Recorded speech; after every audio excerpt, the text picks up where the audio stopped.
শুভ সকাল বন্ধুরা। আজকে হচ্ছে রবিবার আর এখন বাজে সকাল 7:30। আমি এখানে চা বসিয়ে দিয়েছি আর চাটা আজকে করবো লেবু দিয়ে। আর মেয়ের জন্য এখানে বানিয়েছি দুধ নিয়েছি, দুধের মধ্যে পিডিয়াশিওর আর তার মধ্যে মুড়ি।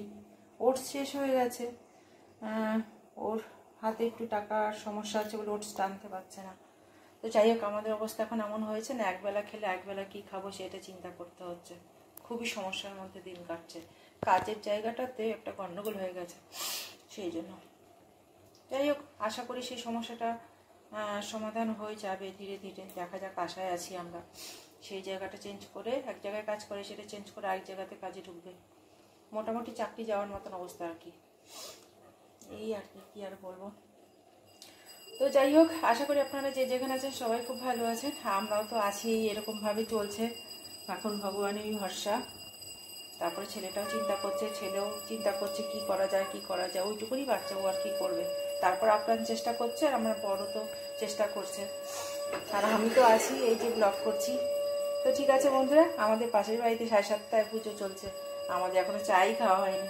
তো ঠিক আছে, আমাদের সাথে থাকুন আর দেখতে থাকুন ভিডিওটা, আশা করি ভালো লাগবে। আমার চা হয়ে গেল, ও সে বলছে কি মা আমার মাথাটা ঘুরছে। কি হবে ঘুরছে তোমার মাথা? ও নাকি মাথাটা ঘুরছে। মাথা ঠিকই দেখছি তো। কি করছে? এরকম করছে। ঠান্ডাতে দাঁড়িয়ে না, তোমাকে বারবার বলেছি তোমার শরীর ভালো না, ঠান্ডা লাগছে, তুমি বিছানা যাও, বিছানা যাও মা, বিছানা যাও, বিছানা। আজকে তো রবিবার, তাই মেয়েকে খাইয়ে দাইয়ে ড্রয়িং ক্লাসে পাঠিয়ে দিলাম। আমার বর ওকে ড্রয়িং ক্লাসে দিয়ে আসলো, আর তারপরে আমি ঘরটা পরিষ্কার করতে চলে এসেছি। আর কিছু জামা কাপড় ওই ফ্যানের তলায় রেখে রেখে শুকানো হয়েছে, তো সেগুলোকে ভাঁজ করে নেব। তো আপনাদের সাথে আমি আমার পরিবারের কিছু জিনিস শেয়ার করতে চাই। সেটা হচ্ছে, আপনারা আমার ভিডিওতে দেখছেন যে খালি অভাব সমস্যা এই সমস্তই দেখাচ্ছি। তো কেন? আমার বর কি তাহলে কোনো কাজ করে না? আপনারা দেখছেন যেটা যে ও সবসময় ঘরে বসে থাকে, না, ও কিন্তু সবসময় ঘরে বসে থাকে না। অ্যাকচুয়ালি কি হয়েছে কি, ও কাজ করে দিল্লির একটা হেলমেট কোম্পানির আন্ডারে। ও ওই কোম্পানির মার্কেটিং ম্যানেজার। তো ইদানিং কি হয়েছে, সেল খুব কম হচ্ছে, আর যার জন্য কোম্পানির যে ওনার আছেন, উনি ওকে ঠিকঠাক মায়না দিতে পারছেন না, আর তাতে করে আমাদের সংসারে এরকম দুরবস্থা সৃষ্টি হয়েছে। আর ও কারো কারো কাছে টুকটাক টাকা পায়, তো সেখান থেকে ও ফোন করে করে বারবার চেয়ে চেয়ে অল্প অল্প করে টাকা পাচ্ছে। টাকা চাইলেই তো আর সবসময় সবার কাছে থাকে না, অল্প অল্প করে দিচ্ছে। আর কালকেও এরকম দিনটা আমাদের খুব খারাপ কেটেছে। দুপুরবেলায় তো ওই পেঁয়াজ ভাজা, আলু সেদ্ধ, ডাল সেদ্ধ করেছি, সেটা আপনাদের সাথে শেয়ার করলাম। তো রাত্রেবেলায় ও টাকা পেয়েছে অল্প কিছু, এমনই অল্প টাকা পেয়েছে যেটা দিয়ে ও কালকে রাতে যে বাজারটা করেছিল তাতেই টাকা সব শেষ। তো 1 কেজির থেকে একটু বেশি, 1 কেজি 200 মতন চিকেন নিয়ে এসেছিলো। তো আমি তো পুরো ব্যাপারটাই বুঝতে পারছি। তো আমিও খুব ভয়ে ভয়ে রয়েছি। 2 পিস করে কালকে রাতে মাংস খাওয়া হয়েছিল, আর ডাল সেদ্ধটা আর কালকে খাওয়া হয়নি, রাতে গরম করে রেখেছিলাম। যেহেতু মাংস আনা হয়েছিল, তো সবাই মাংস দিয়েই ভাত খেলাম। আর ডাল সেদ্ধটা রাতে গরম করে রেখে দিয়েছিলাম, সকালে আবার গরম করে নিলাম। এইটা দিয়ে আজকে খাওয়া দাওয়া হবে। আর চিকেনটাও রয়েছে, তো চিকেনটাকেও এখন আমি গরম করে নিচ্ছি। এটাকে গরম করে দুটো বাটির মধ্যে সমান করে ভাগ করে নেব। আর আকাশের অবস্থা সেই খারাপ, সেই বৃহস্পতিবার থেকে শুরু হয়েছে বৃষ্টি লাগাতার হয়েই যাচ্ছে। আর আমার বরমশাই সকাল সকাল বলছিল কি যে ঘরে কি আছে বলো তো, কি টিফিন হবে? আমি বললাম চিড়ে আছে আর একটু বাদামও আছে। তো ও বললো ঠিক আছে, তাহলে তুমি এক কাজ করো, পোহা বানাও। তো আমি এই সমস্ত চিকেন তারপরে ডাল গরম বসিয়েছি। তো ও রান্নাঘরে উকি মেরে এসে দেখলো, আর ওর মনে হয় খুব খিদে পেয়ে গেছে, তাই জন্য ভয় পেয়ে গেছে। বলছে না না থাক পম্পা, তুমি এক কাজ করো তো, মুড়ি মেখে ভালো একটু বাদাম দিয়ে, তোমাকে আর পোহা বানাতে হবে না। ও মনে মনে ভাবলো এখন পোহা বানাতে গেলে খুব খিদে পেয়ে যাবে, সহ্য করতে পারবে না। তো ঠিক আছে থাকে।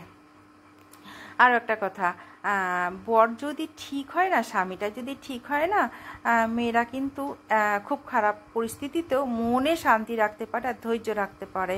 আর বরটাই হচ্ছে মেয়েদের সব কিছু। সেই জায়গাটা যদি ঠিকঠাক না থাকে, আর্থিক সমস্যা ঠিক আছে, হয়তো এখন আর্থিক সমস্যা রয়েছে, আর ওইখানে যেই কোম্পানিতে কাজ করছিল সেই কোম্পানির কাজটা এখন হচ্ছে না, মানে যেহেতু সেল হচ্ছে না ঠিকঠাকভাবে, আমি এটাই ভেবে নিলাম বা ও এটাই বুঝে নিল ওই কোম্পানিতে আর কাজ করতে পারবে না, তো ও এখন অন্য কোথাও কাজের চেষ্টা করছে। তো আর্থিক সমস্যা নিশ্চয়ই একটা দিন ঠিক হয়ে যাবে, কিন্তু স্বামী স্ত্রীর মধ্যে যদি ভালোবাসাটা না থাকে না, ছোটোখাটো সমস্যাতেও না মানে কি বলবো, মাথা ভীষণ গরম হয়ে যায়, তখন আর সামলানো যায় না। আর স্বামী স্ত্রীর মধ্যে সম্পর্কটা যদি ঠিক থাকে, এরকম কিছু সমস্যা আসলেও না তখন না ওই নুন ভাত খেয়েও না টিকে থাকা যায়। তো এই হচ্ছে ব্যাপার আর কি, মনের মিলটা সবচেয়ে বড় কথা, তাই না? তো যাই হোক, আমি এখানে মুড়ি মেখে নিয়েছি, এখন আমরা ব্রেকফাস্টে মুড়ি খাওয়া দাওয়াটা সেই নি। আর ঘর আমার এখনো ঝাড় দেওয়া হয়নি, কি বলবো, বরের তো খিদে পেয়ে গেছে, ঘর ঝাড়টা দিয়ে তারপর টিফিনটা করলেই ভালো লাগে। কিন্তু বিছানা, আমাদের ঘরে বিছানাটা পরিষ্কার করা হয়ে গেছে, ছেলের ঘরে বিছানা পরিষ্কার করা হয়নি। ছেলে এখন উঠেছে, কিন্তু উঠেই ওই যে আবার ল্যাপটপ নিয়ে বসেছে। তো যাই হোক, ওকে এখন আর খোঁচাখাচি করছি না, যা করে করুক গিয়ে, একটু পরেও দাঁত ব্রাশ করবে। আর এখন টিফিনটা খাবো, খেয়ে তারপরে ঘর ঝাড় দেবো, দিয়ে তারপর ছেলেকে তাড়া দেবো, ছেলে বাথরুমে যাবে দাঁত ব্রাশ করতে, তারপর আমি ওর ঘরটা পরিষ্কার করবো, তারপরে আবার আসছি। আমাদের দুজনের টিফিন খাওয়া হয়ে গেল, আর ছেলে গেল বাথরুমে। এখন আমি ওর এই বিছানাটাকে, নোংরা বিছানাটাকে পরিষ্কার করব। আর বাইরে যে সিঁড়ির ধারে জামা কাপড়গুলো কালকে মেলে দিয়েছিলাম, মোটেই শুকোচ্ছে না। তো ফ্যানের তলায় না দিলে নয়, আমার ভয় লাগে ঘরে দিতে, কারণ কি এই যে ভেজা জিনিসপত্র ঘরে দিলে না ঠান্ডা লেগে যায়। আর ঠান্ডা তো এমনিতেও লাগবে, দেয়াল পুরো জলসব করছে, এই যে এই দেয়াল থেকে পুরো জলসব করছে, ঘরে মেঝে ফুড়ে ফুড়ে জল বেরোচ্ছে, এই যে জল বেরোচ্ছে। এই যে ছেলের বিছানাটা পরিষ্কার করে নিলাম। আর ছেলের বিছানাটা পরিষ্কার করছিলাম, তখন আমার বর এসে বলছে, কি গো একটু চা হবে না? মুড়ি মাখা তো খেলাম, বলছে একটু আমল দুধ দিয়েই চা করো। তো আমি আমল দুধ দিয়ে একটু চা করি, আমার বরকেও দিই, আমিও খাই। লাইটটা চা বানিয়ে নিই। আর ছেলে বাথরুম থেকে আসবে, এসে ও টিফিন ওই খেয়ে নেবে, বিশেষ কিছু তো না, ছাতুকে একটুখানি গুলবে আর খাবে আর কি। ছেলের বিছানা পরিষ্কার করে রান্নাঘরে চলে আসলাম, আর এদিকে এই যে আকাশটা পরিষ্কার হচ্ছে, কি ভালো লাগছে। রোদ উঠেছে মানে হালকা রোদ্দুর আর কি। আর এখানে চা বসিয়ে দিলাম। আর ছেলে বাথরুম থেকে আসলো, ছেলেকে বললাম, তুমি চা খাবে? বলে হ্যাঁ করো, একটু চা দাও।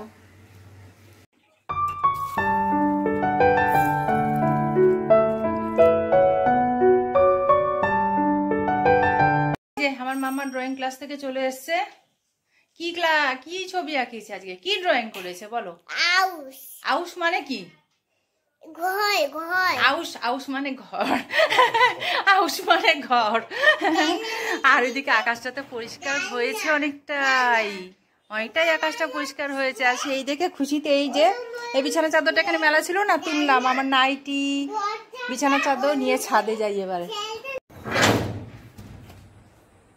এরকম লাগছে আকাশটা, বাবা এখানে তো কালো মেঘ আছে, কিন্তু তাপও আছে, একটা তাপ। একটু আগে হালকা রোদ্দুর উঠেছিল। অনেকেই দিয়েছে, ওইখানে একটা সামনে বাড়ি, ওই যে ওই বাড়িটার ছাদে যে দিয়েছে কিছু, আর কোথাও দিয়েছে কোনো বাড়ির ছাদে, আর ওদের দরজার সামনে একটু দিয়েছে। এই যে মেলে দিলাম, দেখা যাক। চোখ রাখতে হবে বাইরের দিকে, ঘরের কাজ করবো আর বাইরের দিকে বড় বড় চোখ রাখবো, সেরকম মনে হলে দৌড়ে এসে তুলে নিয়ে যাব। আমার স্নান হয়ে গেছে, আর ছাদে জামা কাপড় দিয়েছিলাম সব তুলে নিয়ে আসতে হয়েছে, কারণ কি তারপর আবারও বৃষ্টি নেমেছে।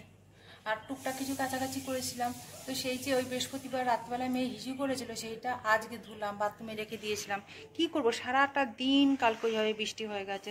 তো আজকে মাঝে মাঝে একটু বৃষ্টি কমছে, একটু রোদ্দও উঠছে মাঝে মাঝে হালকা হালকা, সেই ভরসাতে ধুয়ে বাইরে দিয়েছি, দেখা যাক কি হয়। আর টুকটাক কিছু তো ঘরে ধুতেই হয়েছে, পাপোশ, বাথরুমের সামনে যে পাপোশগুলো থাকে সেগুলো ধুয়েছি, আমার নাইটি কালকে রেখে দিয়েছিলাম সেইটা ধুয়েছি। আর এই যে পুজো দেওয়া হয়ে গেছে, এখন শুরু করবো রান্না। এই যে আমার পুজো দেওয়া হয়ে গেল। ঠাকুর আজকে বেশি ফুল পাইনি, অল্প কয়েকটা ফুল গাছে পেয়েছি, সে কটা দিয়ে পুজো দিয়েছি। এখন 12টা বাজতে 10 মিনিট বাকি, মেয়েকে স্নান করে দিলাম গরম জল করিয়ে। এই যে দেখাও তো মাম্মা, কাজলের টিপটা কেমন সুন্দর পরিয়েছি, দেখি। ওকে আমি এখনো কাজলের টিপ পরাই, আর 6 বছর হয়ে গেলে আর পরাবো না, 6 বছর পর্যন্ত চেষ্টা করবো পরাতে। পায়ের তলায় দিয়েছি। এখন বাজে 1:25, এখন আমরা খেতে বসছি। আর কালকের যে ডাল সেদ্ধ আলু সেদ্ধটা ছিল, তার মধ্যে একটু সর্ষের তেল আর কাঁচা লঙ্কা দিয়ে নিয়েছি। এটাকে ভালো করে নিয়ে নিচ্ছি। প্রথমে এটা খাওয়া হবে, কারণ কি ডাল সেদ্ধ তো অত রেখে খাওয়া যায় না, রাত অবধি এটা রাখা যাবে না।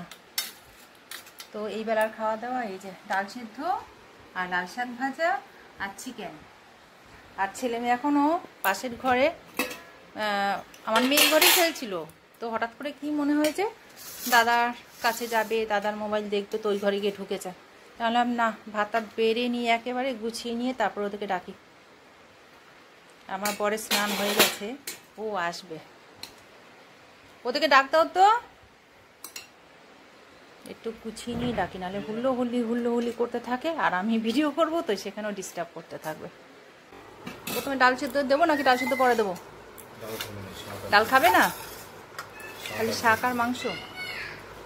তা চলে আসো। লাল শাকটা আমার খুব ভালো লাগে খেতে, রসুন দিয়ে করেছি, বেশি করে রসুন দিয়েছি। আর লঙ্কা আছে এখানে, এই লঙ্কাটা আমিই খাবো। হ্যাঁ, বড়ি দেয়, লাল শাকে বড়ি করলে আরো ভালো লাগে, কিন্তু রসুন দিয়ে করলে বড়ি দেয় না, নিরামিষ করে করলে তাতে বড়ি দেয়। আমার বরের কাছে না রসুন পেঁয়াজ রসুনটা ইয়ে নয়, আমিষ নয়। কি হচ্ছে, কি গন্ডগোল কেন এখানে? খেতে বসো, আসো। সব সময় খালি গন্ডগোল ঝামেলা, চেঁচামেচি হুল্লি। খিমচেছে মাম্মা, দাদাকে খিমচেছো কেন? ভাত খেয়ে উঠলাম আর দেখি কড়া রোদ্দুর উঠেছে। এই যে, জানি না এটা বোঝানো যাচ্ছে কিনা রোদ্দুরটা, এই যে। তো আমি তো দুপুরবেলা এমনিতেই খেয়ে দিয়ে উঠে বিশ্রাম করি না খুব একটা। বিশ্রাম তখনই করি যখন আমার ভিডিও এডিটিংটা হয়ে যায়। সারাদিন ভিডিও করার পরে আমি দুপুরবেলা খাওয়া দাওয়ার পরে ভিডিও এডিটিং করি। তো এত রোদ উঠেছে দেখে আমি ভাবলাম না, ভিডিও এডিটিং পরে করব, আগে জামা কাপড়গুলো সব রোদে দিই। সব জামা কাপড়গুলোকে পোছা থেকে শুরু করে ব্যবহারের জামা কাপড় সব রোদে দিয়ে দিলাম। আকাশটা বেশ পরিষ্কার হয়েছে। রোদ এখন উঠবে আবার অন্ধকার হবে, কারণ কি মেঘ তো পুরো ক্লিয়ার হয়নি। তো দেখা যাক কতটা কি শুকোতে পারি। এখন আমি ভিডিও এডিটিং করব আর মাঝে মাঝে চোখটা রাখবো আকাশের দিকে, সেরকম মনে করলে নিয়ে দৌড়াবো। গুড ইভিনিং ফ্রেন্ডস, এখন বাজে সন্ধে 6টা। আমি এই যে লিকার চা করে নিলাম, লেবু দিয়ে লিকার চা। আর একদিকে দুধটা জাল দিয়ে নিয়েছি, দেখাচ্ছি। এই যে কালকে রাতে দুধ এনেছিল না ছোট্ট এক প্যাকেট, সেটা জাল দিয়েছিলাম একটু জল মিশিয়ে, মেয়েকে সকালে দিয়েছি। তারপরে এখন আবার দিলাম, বাকিটা জাল দিয়ে রাখলাম, কালকে সকাল অবধি চালাতে হবে। এখন কালকে রাতেও টাকা পেয়েছিল, মাংস এনেছিল, সেটা তো আজকেও সারাদিনে খাওয়া দাওয়া করছি, দুপুরে খেলাম, রাতেও খাবো। কিছু টুকটাক সবজি বাজারও এনেছিল, আবার কখন টাকা পাবে তখন আবার বাজার। আর মেয়েকে কয়েকদিন এখন মুড়িয়ে দিচ্ছি, ওটস শেষ হয়ে গেছে, ওটস আনতে পারছে না। সময় সত্যি কথা আমাদের খুব খারাপ যাচ্ছে, কবে যে সময় ঠিক হবে জানি না। চেষ্টা করছে, আপ্রাণ চেষ্টাও চালিয়ে যাচ্ছে। কারোর কি ভালো লাগছে, ওরই কি ভালো লাগছে? ও তো কষ্ট পাচ্ছে না ভেতরে? ছেলেটাও চিন্তা করছে, এটুকুনি ছেলে, কি করা যায় না করা যায়, সবাই মিলে এটা নিয়ে আমরা আলোচনা করছি। হঠাৎ করে যেই কোম্পানিতে কাজ করছিল সে কোম্পানির সেল একদম কমে গেল, কি আর করা যাবে, দেখা যাক। আমাদের চা হয়ে গেল, এখন চাটা খেয়ে নেব। ছেলেকে জিজ্ঞাসা করলাম চা খাবে কি না, ও বললো হ্যাঁ খাবো, আর লিকার চাটা ভালোবাসে, দুধ চা অত ভক্ত নাও। চা হয়ে গেল, এখন চা খেয়ে নিই, তারপরে আবার আসছি। এখন বাজে রাত্রি 10টা, আমরা খেতে বসে গেলাম। আর এখন খাবারে আছে ওই যে চিকেন কালকে করেছিলাম, চিকেন রয়েছে, আর কালকে দুপুরবেলা ডাল সিদ্ধ করেছিলাম সেটা রয়েছে। সেটা সকালে একবার ফুটিয়েছি, আবার সন্ধ্যাবেলায় ফুটিয়েছি, নাহলে তো খারাপ হয়ে যাবে। আর আজকে তো এটা খেয়ে শেষ করতেই হবে, আর রাখা যাবে না। আর কালকে দুপুরবেলায় পেঁয়াজ ভাজা করেছিলাম, সেটাকে এখন আবার গরম করলাম। যদি খেতে না পারি কালকে এটা থেকে যাবে, অসুবিধা নেই। দুপুরবেলা না শাক ভাজা ছিল বলে, আমার বর বলছে পেঁয়াজ ভাজাটা দুপুরে তার মানে দেয়নি কেন, দুপুরে ভুলে গেছি নাকি? শাক ভাজা ছিল বলে আনিনি, হয়তো কেউ খাবে না। আর শাক ভাজা তো এখন রাতে নেই, সেই জন্য এখন পেঁয়াজ ভাজাটাকে বার করলাম। আমি ইন্টেনশনালি ওইটাকে রেখেই দিয়েছিলাম, ভুলে যাইনি। তো এখন আমরা খাওয়া দাওয়াটা সারবো, তারপরে তো ঘুমিয়ে পড়বো। আমার মাম্মা এই যে তিরিং তিরিং তিরিং তিরিং করে যাচ্ছে সারাটাক্ষণ, তিরিং তিরিং। আর ওই যে বিল্লি দেখছি, ও বাবা, ওলে বাবা। তো বন্ধুরা, ভিডিওটা আজকে এখানেই শেষ করলাম। আপনারা সবাই সুস্থ থাকবেন, ভালো থাকবেন, সাবধানে থাকবেন। আবার আসছি একটা নতুন ভিডিও নিয়ে। ততক্ষণ পর্যন্ত টাটা, বাই বাই, আবার যেন দেখা পাই।